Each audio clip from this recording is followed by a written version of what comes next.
Hello everyone, welcome back to our channel app tutorial. In today's video, I'm going to show you how to clean your data on Flo app.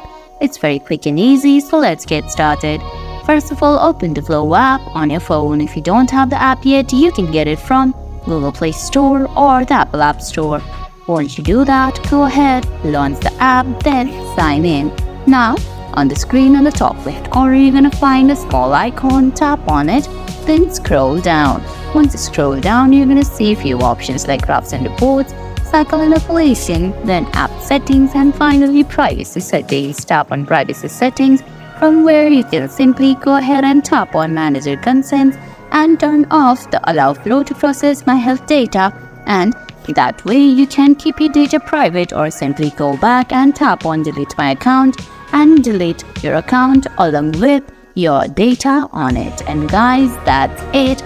That's how you clean your data on Flo app.